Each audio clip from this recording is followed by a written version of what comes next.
In the name of the Father, and of the Son, and of the Holy Spirit. Amen. The grace of our Lord Jesus Christ and the love of God and the communion of the Holy Spirit remain always with you. And with your spirit. Good morning. Good morning, Father. Let us celebrate a wonderful Mass today. Blessed are you. Even sometimes we have our own sense of poverty because we want to uplift others. Sometimes we go through difficult times to make the lives of others easier. This is your blessings. This is our beatitude.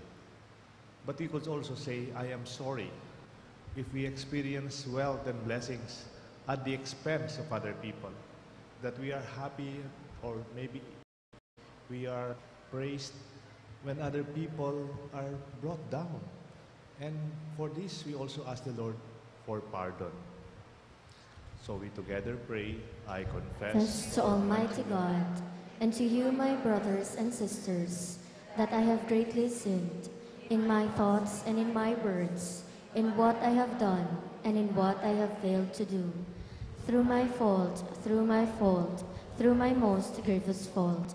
Therefore I ask Blessed Mary, ever Virgin, all the angels and saints, and you, my brothers and sisters, to pray for me to the Lord our God. May Almighty God have mercy on us, forgive us our sins, and bring us all to everlasting life. Amen. Lord, have mercy. Lord, have mercy. Christ, have mercy. Christ, have mercy. Lord, have mercy. Lord, have mercy.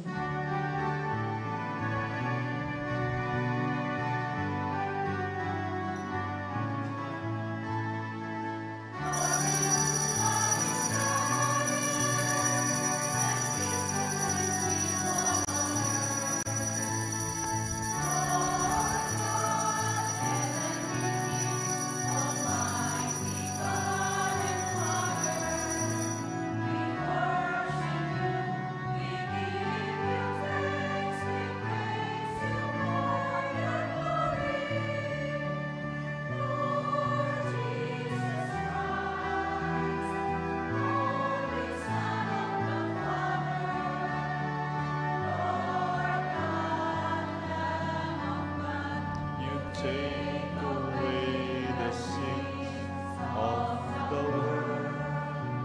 Have mercy on us. You are seated at the right hand of the Father. Receive our prayer. For you alone are the Holy God. You alone are the Lord, Most High Jesus Christ, Holy Spirit, in the glory of God the Father.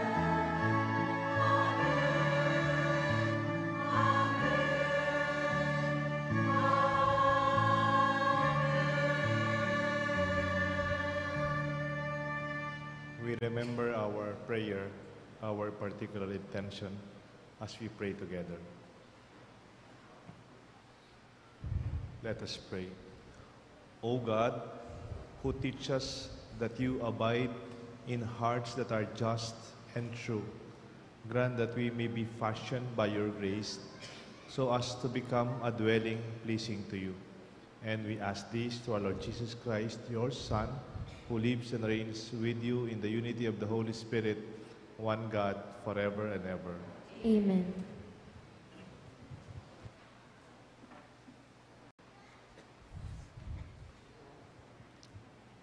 A reading from the book of the prophet Jeremiah. Thus says the Lord, cursed is the one who trusts in human beings, who seeks his strength in flesh. Heart turns away from the Lord. He is like a barren bush in the desert that enjoys no change of season, but stands in a lava waste, a salt and empty earth. Blessed is the one who trusts in the Lord, whose hope is the Lord. He is like a tree planted beside the waters, that stretches out out its roots to the stream. It fears not day and night. Blessed are they who hope in the Lord. He is like a tree planted near running water that yields its fruit in due season and whose leaves never fade. Whatever he does prospers. Blessed are they who hope in the Lord. Not so the wicked, not so. They are like chaff which the wind drives away. For the Lord watches over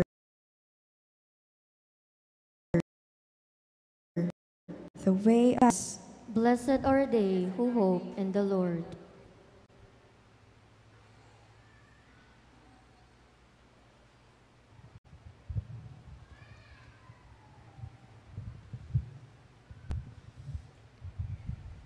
A reading from the first letter of St. Paul to the Corinthians.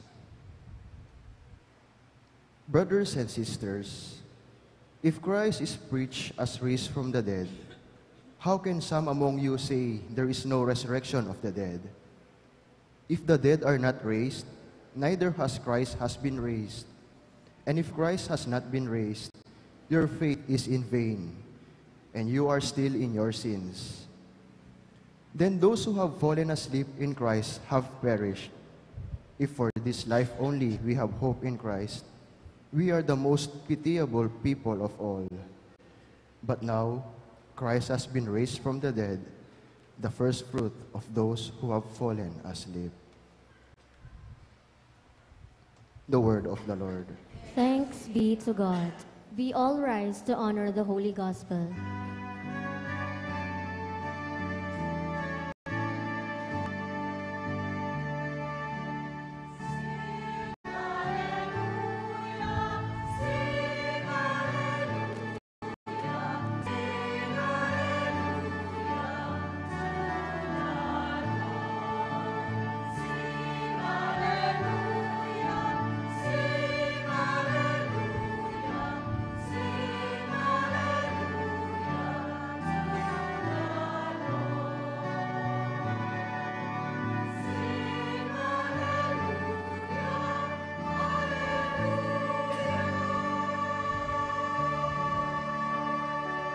All together, rejoice and be glad. Your reward will be great in heaven.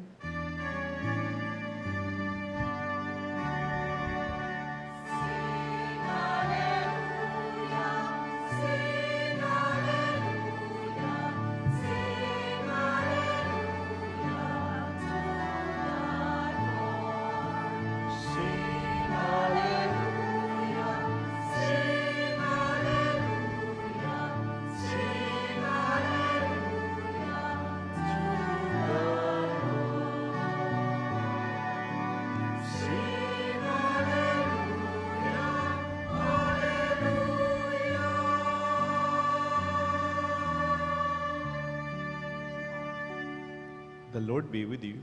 And with your spirit. A reading from the Holy Gospel according to St. Luke. Glory to you, O Lord. Jesus came down with the 12 and stood on a stretch of level ground with a great crowd of his disciples and a large number of people from all Judea, Jerusalem, and the coast region of Tyre and Sidon. And raising his eyes toward his disciples, he said, "Blessed are you who are poor, for the kingdom of God is yours. Blessed are you who hunger now, for you will be satisfied. Blessed are you who are now weeping, you will laugh. Blessed are you when people hate you and when they exclude you or insult you and denounce your name as evil on account of the Son of Man. Rejoice and leap for joy on that day. Behold, your reward will be great in heaven, for their ancestors treated the prophets in the same way. But woe to you who are rich, for you have received your consolation. Woe to you who are filled now, for you will be hungry. Woe to you who laugh now, for you will grieve and weep. Woe to you when all speak well of you, for their ancestors treated the false prophets in the same way. My dear friends, tell of the Lord. Praise to you, Lord Jesus Christ.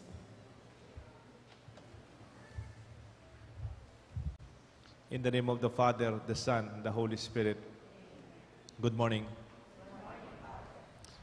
Let us look at the Beatitudes from another perspective, from another optics, or a different take on understanding by blessing and even the woe at the first part of the Gospel, or the second part, the latter part of the Gospel, when Jesus said, "Woe to you who are rich. Woe to you who laugh now.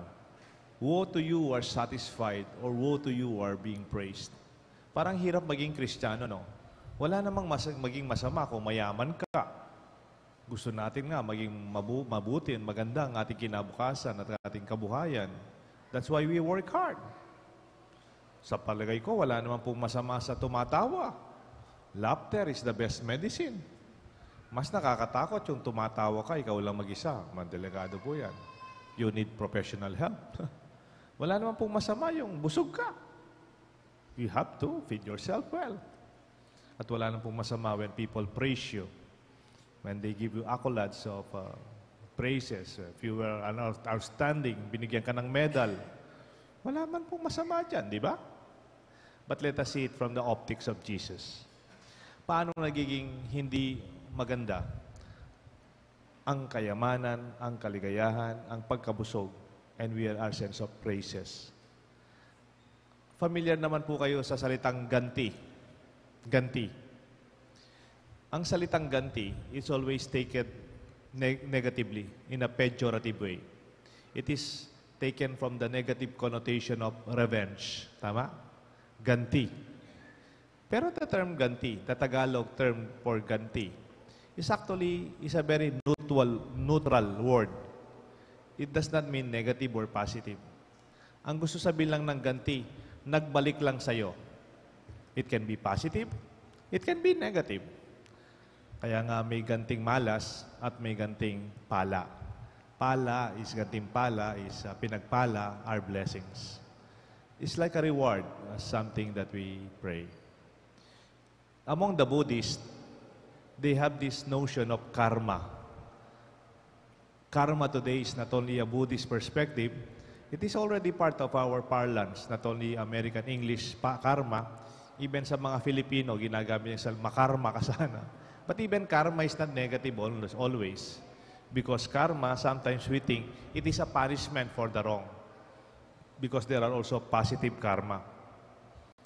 Depicting a God that is punishing, in fact, God does not enjoy people who are suffering. Hindi naman po masaya ang Diyos pag nahihirapan tayo. God is not a vengeful God. Kaya lang, yung karma is also so natural. Nagbabalik lang. It's not because God did it. No. Kung minsan nahihirapan tayo, sinisisi natin yung Diyos. Bigyan kayo ng halimbawa Ito po, commercial. Commercial po ito ng gobyerno. Maybe nung some time ago, yung commercial ganito. Yung pamilya, ang linis-linis sila sa bahay. Naglilinis, nagwawalis, linilinis yung bakuran. Tapos, nung laninis na, nasa daspan yung basura, tinapon sa daan. Tinapon sa labas ng bahay nila yung basura. Tapos umulan. Tapos lumubog, tumaas yung tubig. Biglang nabukas yung kanilang pinto. Pumasok ang tubig. Kasama yung basura. Bumalik lang ang tinapon nila. Do we blame God for that? I don't think so. Bumabalik lang.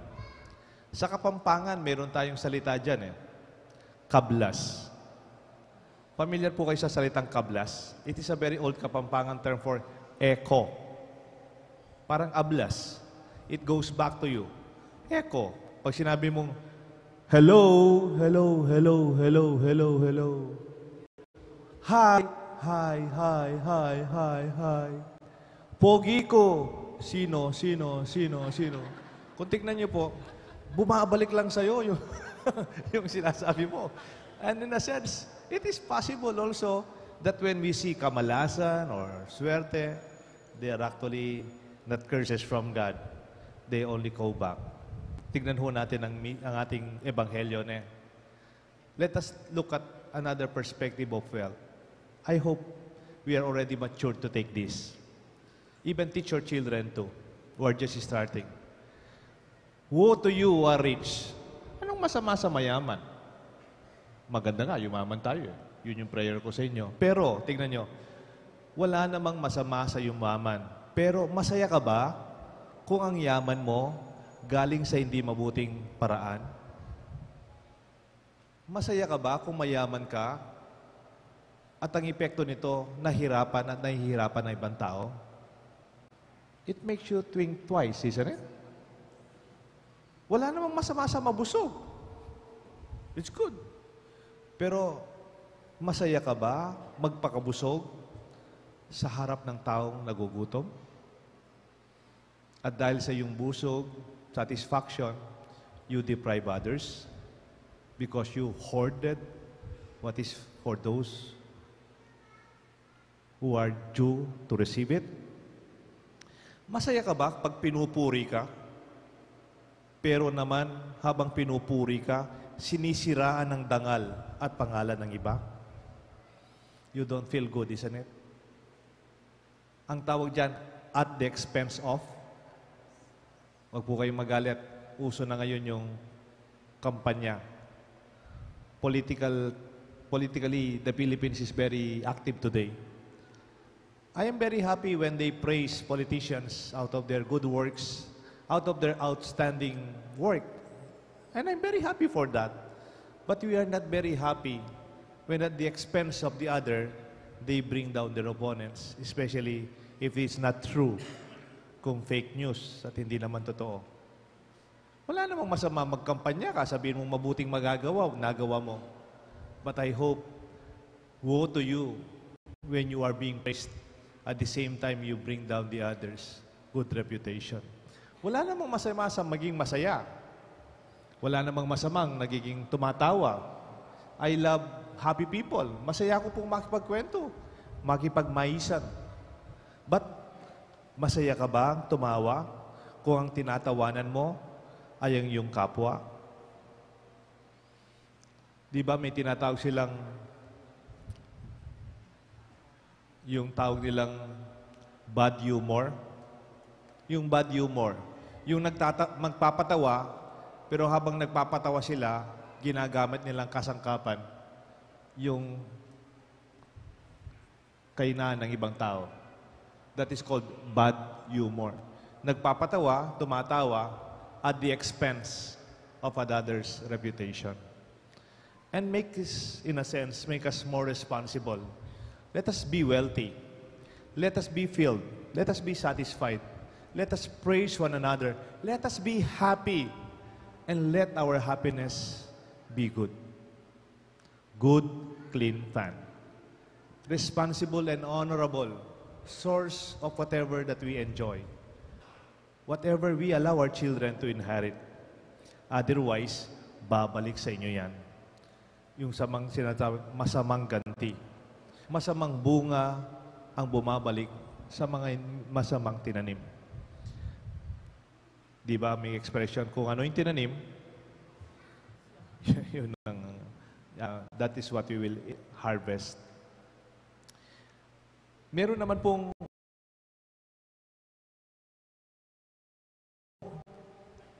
blessed are you who are poor. Kailan pa naging mabuting mahirap? Jesus, when He speaks in paradox.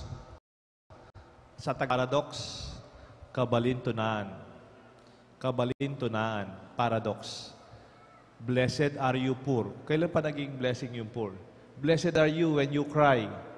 Blessed are you when you are hungry. And blessed are you when you are insulted. How do you make sense out of that? Blessed are you when you are poor. Alam niyo po, meron akong kaibigan sa Les, doktora. Itong doktorang ito, ang kapatid niya, 3 engineer. At yung pinakabunso, IT specialist. Nasa Singapore po. Itong doktorang ito, kwento niya sa amin, Father, alam niyo po, hindi man po natapos sa pag-aaral yung mga magulang namin. Sastre po sila, sastre. Ang nanay ko, siya po yung nagkakat, ang tatay ko nagtatahi. Nung sabay-sabay po kaming mag-college, doktor, engineer. Alam niyo po, halos hindi na natutulog yung magulang ko sa kakatanggap nila ng maraming tahi. Kumisan, gigising po kami ng maaga para mag-aral, natutulog po sila sa bakina. Nakatulog po sila sa pinagtatrabahuan nila. They are poor. And this is what Jesus is telling. Blessed are you when you are poor. Now, for later on you will be satisfied. Ngayon, hindi naman doktor yung tatay niya. Hindi naman doktora yung nanay. Hindi naman engineer si daddy ngayon. But you see the joy of the blessing that they have. Mahirap ka ngayon, pero inangat mo sa kahirapan ang iba. Lalo na yung mga anak mo at pamilya. Pwede kasing mataas ang kalagayan mo ngayon at the expense of the other. That is the woe. That is the negative of beatitude. Mapalad ka kung nagugutom ka ngayon dahil mabubusog ka sa mas malalim na gutom ng iyong kaluluwa. Di ba po sa mga magulang, ekspresyon ng Kapampangan, isubo ko niya mo, ibiyeke pa kay kayo. Ano pa yung ekspresyon ng matatanda? Kakit na kayo mabsi, maswelo na ako. Nakikita ko lang busog kayo, masaya na ako. Hindi naman sinasabing, nakikita ko yung busog na ako. Hindi naman siya busog eh. Kakit na kayo mabsi na ako. Hindi naman ganun eh. Kahit na masaya siya, gutom siya pero masaya. Parang sinasabi ng expression na to ng gospel, there is more about our tiyan. No? Mayroon pang na malalim na kabusugan other than kabusugan ng tiyan natin. There is more to it. That sense of satisfaction when we feel others. Ako po, sorry po, napapansin ko sa sarili ko, marami kaming party dito sa St. Jude. Katatapos lang namin ng Valentine's party. Yung Valentine po namin, ang theme, tayong walang kadate. Ako yon. At yung may date na walang pera, sama-sama lang tayo. Let us celebrate love as a community. Tingnan kami pong live band, tingnan kami pong chip in food. Masaya kami po. Napansin ko, yung anniversary namin, ganon. Pero I just want to share my experience. Meron akong typical na weakness. Pag may party, pag may piyesta, hindi ako nakakakain. Pero masaya ako. Terak-terak ko, kanta-kanta ako, mag-MC-MC, pero hindi ako makakain. I don't know, because maybe I already feel filled up with the joy of having my parishioners, my co-workers here. Oy, tamo, mabsina ka, literally. Nya pala. And my way of saying it in the gospel, blessed are you when you hunger. Because you will be satisfied. Naintindihan ito ng mga taong mapagmahal. Hindi inuuna yung sarili ng tiyan sa iba. Mapalad kayo kung kayo ay may kalungkutan ngayon. Sa katagalan, magbubunga ito ng kaligayahan. Alam niyo po sino yung naisip ko dito? Yung mga nasa abroad. Yung mga anak yung nasa abroad.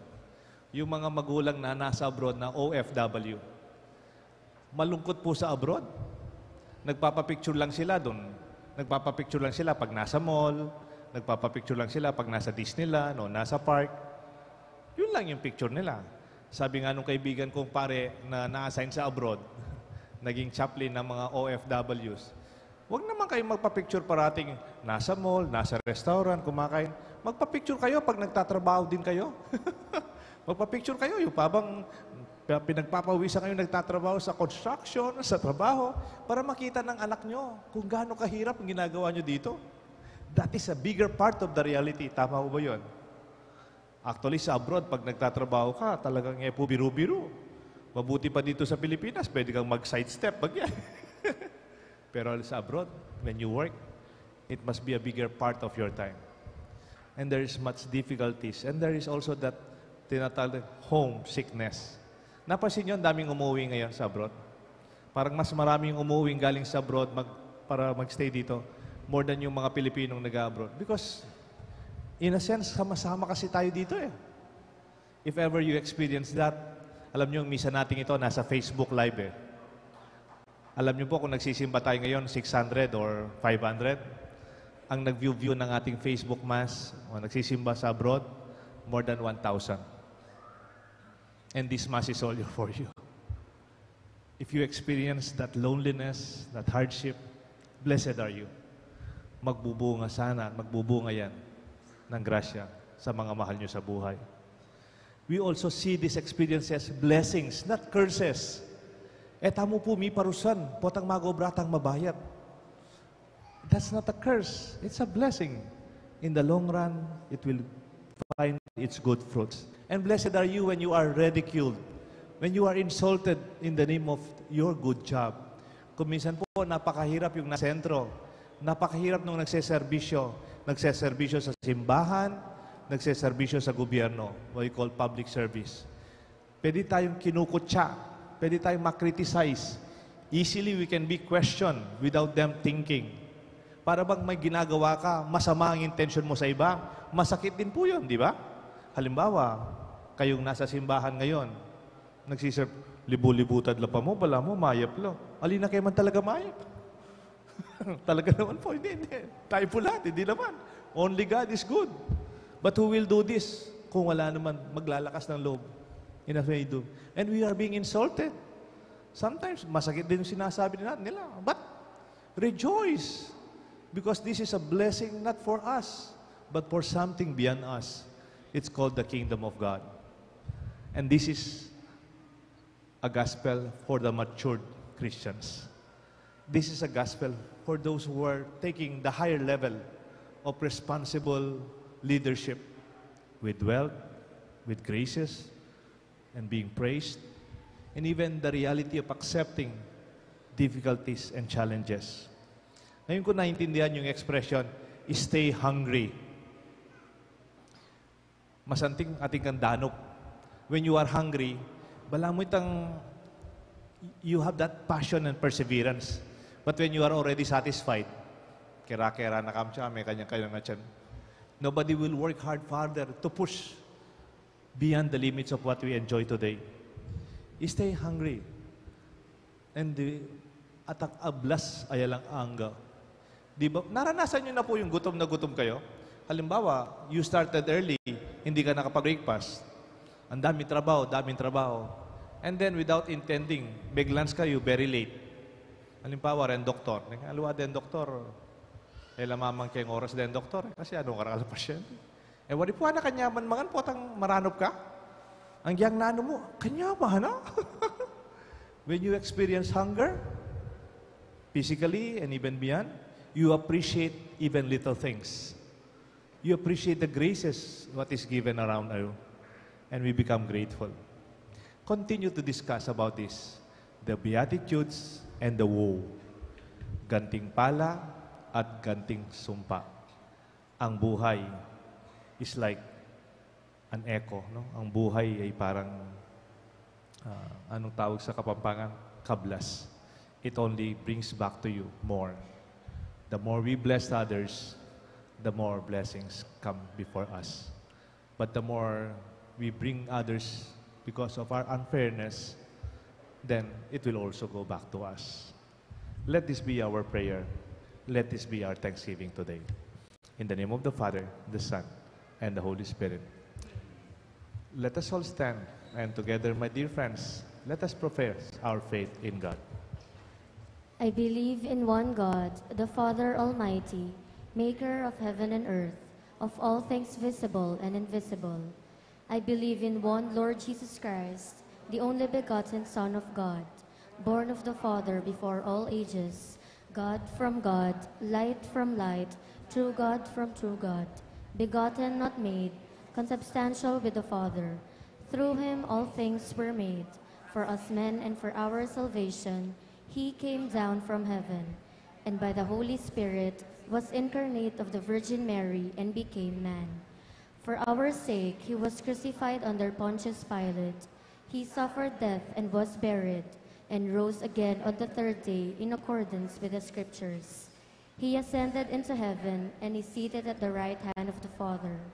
He will come again in glory to judge the living and the dead, and his kingdom will have no end. I believe in the Holy Spirit, the Lord, the giver of life, who proceeds from the Father and the Son, who with the Father and the Son is adored and glorified, who has spoken through the prophets. I believe in one holy Catholic and Apostolic Church. I confess one baptism for the forgiveness of sins, and I look forward to the resurrection of the dead and the life of the world to come. Amen. Conscious of God's blessings to us, let us raise our voices to our Heavenly Father as we pray for the needs of the whole Church. Full of confidence we pray, loving Father, hear our prayer. Loving Father, hear our prayer. For the shepherds of the Church, may they put their hope in the Lord, who strengthens those who serve his people with integrity. We pray. Loving Father, hear our prayer.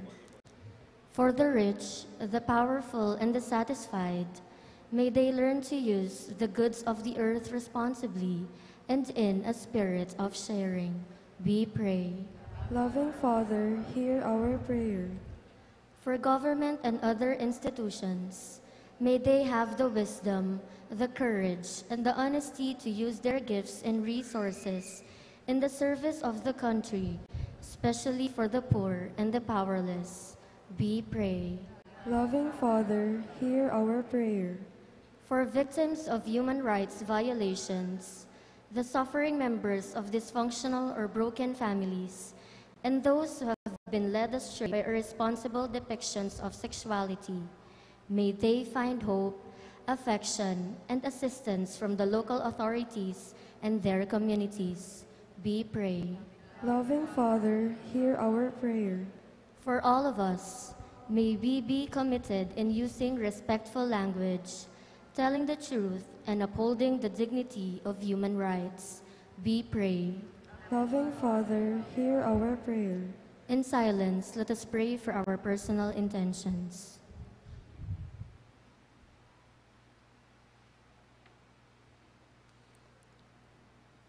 Heavenly Father, hear the prayers of your people who hope in your infinite mercy. May these our petitions help us to see our blessedness above all material goods, possessions, careers, and honor. We ask this through Christ our Lord. Amen.